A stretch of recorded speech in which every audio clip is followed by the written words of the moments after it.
Hello student, आज का हमारा टॉपिक है संधारित्रों का संयोजन में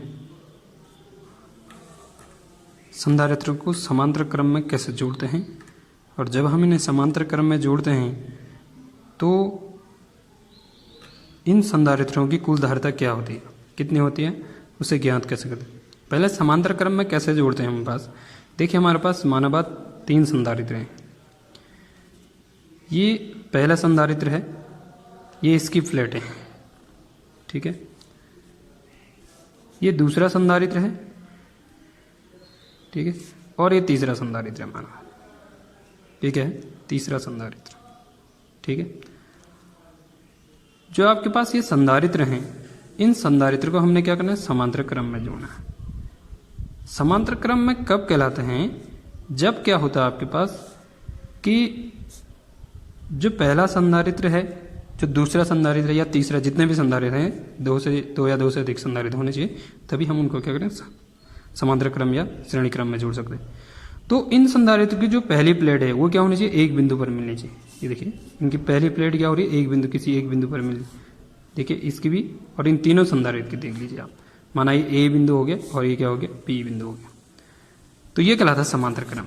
कि उस समांतर क्रम में तब संयोजित होते हैं संधारित्र जब उनकी पहली प्लेट क्या होती है, किसी एक बिंदु पर मिलती है, और दूसरी प्लेट जो कि प्रत्येक संधारित्र की दूसरी प्लेट क्या किसी अन्य बिंदु पर क्या होती है, मिलती है। अब हमने क्या करना है, इनकी धारिता ज्ञात करनी है। तो माना इसकी धारिता C1 है, इसकी C2 है और इसकी क्या है, C3 है।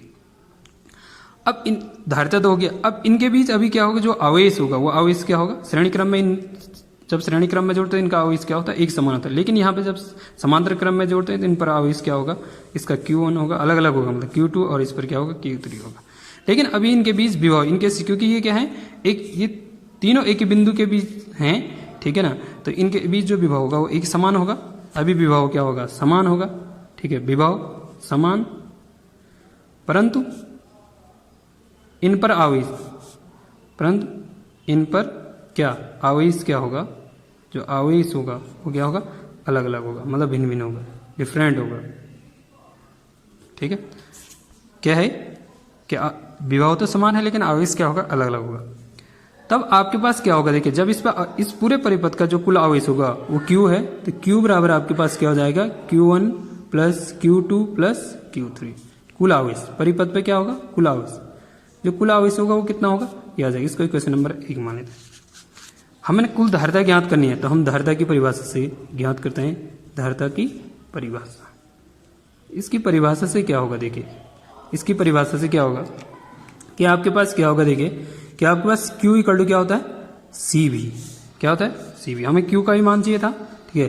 Q इक्वल टू CV क्यों होता है, क्योंकि धारिता की परिभाषा में क्या होता है, देखिए कि किसी चालक को दिया गया जो आपके पास आवेश होता है वो क्या होता है, चालक के विभव में होने वाली वृद्धि के अनुक्रमानुपाती होता है। तो उससे यहां से Q इक्वल टू क्या होता है, CV, ठीक है। C क्या है, उस चालक की धारिता निकल जाती है वहां से, ठीक है। तो इसी प्रकार क्या होगा, ये Q इक्वल टू, इसी प्रकार हमें किसकी वैल्यू चाहिए, Q1 की वैल्यू चाहिए। तो Q1 इक्वल टू आपके पास क्या होगा, C1 भी, Q2 इक्वल टू आपके पास क्या होगा, C2 भी, क्योंकि विभव तो सबके बीच समान है, ठीक है।